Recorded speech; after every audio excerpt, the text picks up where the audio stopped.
If you love Baltimore sports, you'll love WNST.net. Pretend Manny Machado just hit one out. This is Thursday Night Live. We are in McFalls, Ironhurst, Hammond, the beautiful Reservoir. I'm Glenn. Nestor's on the end of the table. I'm pretty sure you guys know who's between us, but just in case you don't, I will introduce him. He caught a touchdown Monday night as the Baltimore Ravens spanked the Cincinnati Bengals 44-13. He is our host for the entire season, Mr. Dennis Pitta. Happy to be here. A humble man, Dennis Pitta. Dude, really, I mean, like, coming off a night like that on Monday night, I thought I had this vision that you walk in here and, like, we have to hit your music on your way in, and you're just like, you got a nickname now, like, I'm Mr. DP or something. Do you like even that. dance? I mean, do you have a dance, end zone dance, anything at all? Have you ever danced? Your wife is staring at you, by the way, right now. I hope that means there's a story. That's because she knows I can dance. You can. You got moves. Yeah, I've got rhythm, but I don't usually show it off in public forum. Okay, that's fine. What's your okay? If right now you were told that the league demanded that after your next touchdown you had to perform some sort of dance, what would the go-to be? I see Tony Manero 78 feet or 77. Right here.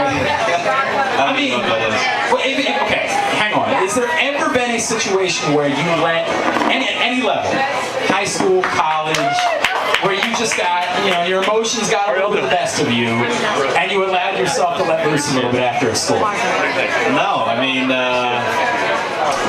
my philosophy is you gotta act like you've been there before. I mean, in college you can't celebrate. You know, they throw a flag. And for anything, right? Yeah, I mean. So you just sort of like, all right, here's the football. You don't even high five in college. Yeah, you hand it to the ref and you go next play. I think Madden sets a bad example. You know, in Madden you can like spike the guy, right? Right. Spike the ball. You can jump into the stands, right? Rip your shirt off. You can do all that. I mean, I've never played Madden where I ripped my shirt off in the game, but I suppose you can. Well, it's like professional wrestling. A little bit of that going on, right? Sure. All right, let's get to the important stuff right off the bat. First of all, we start with you deciding to come be a part of what we do here on Thursday nights, hosting a radio show. I got to talk to you about this the other day. I mean, this seems like you going out a little bit. Again, you're not dancing, you're not doing anything like that. What are we going to get from you week in and week out? Are we going to be? Is it fun? Are we doing goofy segments? Are we making bets, things like that? Or is it going to be, I'm Mr. Football, let's talk about football? You know, it can be whatever you want it to be. I like that. I like that. You don't really want to give me that freedom, I don't think. I think that's a bad idea. We'll see where it takes us. I'm excited. He thinks this show's a good idea tonight. Let's try to keep it that way. I mean, they're going to keep winning. We're going to come out here and do these things on Thursday night. No, it's great. For those of you who don't know, we had Dennis out last year at the end of the year. We did a show up in Perry Hall. We broke all sorts of fire codes. Bunches of people came out. And I've told you this, and it'll make you blush. Baltimore loves you, man. People love Dennis Pitta, don't they? So I said, we come out every week.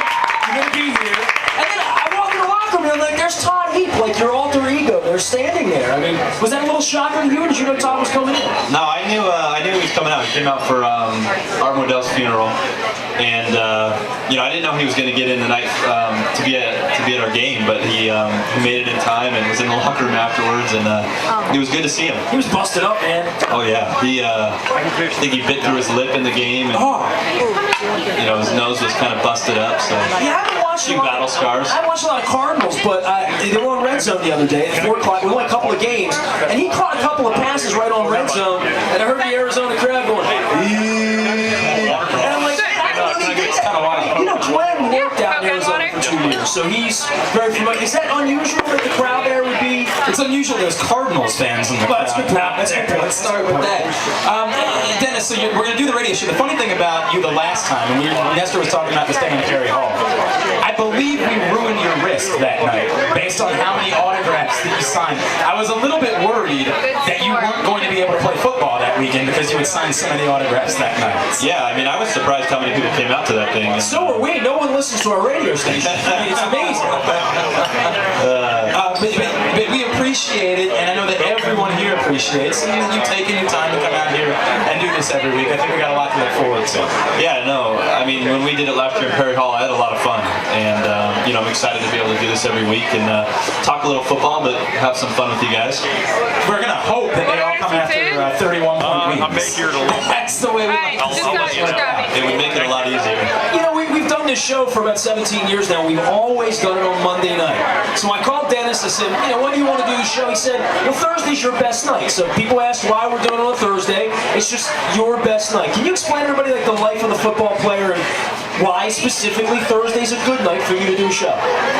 Well, I mean, our week's a little bit different. Really our weekend is Monday and Tuesday. Usually we play on Sunday. We go in a little bit in the morning on Monday, get a lift in, watch the game film from the previous day. And then really Monday night into Tuesday is our weekend. And, we like to enjoy that time, obviously. Kind of clear your head, get away a little bit. My wife and I like to go out to dinner and see a movie and all that. And heal by body. Yeah, exactly. Heal your body and your mind. And so, I wanted to kind of keep that time open and be able to enjoy that still. And then, the work week starts again on Wednesday. And, doing this radio show is on Thursday is just a good time. And I think, we're so involved in the game plan now for the upcoming week that there's a lot to talk about. Yeah, I think the tenor of the show changes, right, Glenn? I mean, Monday to Thursday. Monday, it's all about yesterday's game. Today, it's all about what are we going to do to Philadelphia. I just wanted to say, that all sounded like code for I do what my wife tells me. That's all I'm going to say. It just don't we all sounded like code. Don't you do what your wife tells you, Glenn? I don't have a wife, Esther. It makes life easier, that's for sure. No doubt about it. Real quick, and we're going to talk plenty about football and the game that's coming up. We're going to do all of those things during the course of this radio show. We have another special guest here, too. Yeah, Justin Tucker's here. Holy yes! He's a big star now, too.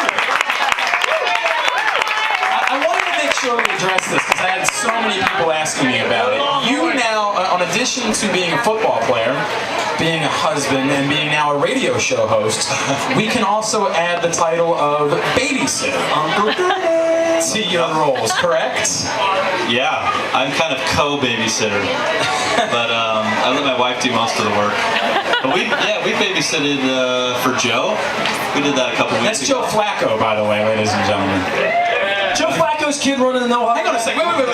Wait, hang on a second. The man threw for 300 yards and 2 touchdowns the other night. I said, that's Joe Flacco, and I got back. Oh, yeah, that's pretty good.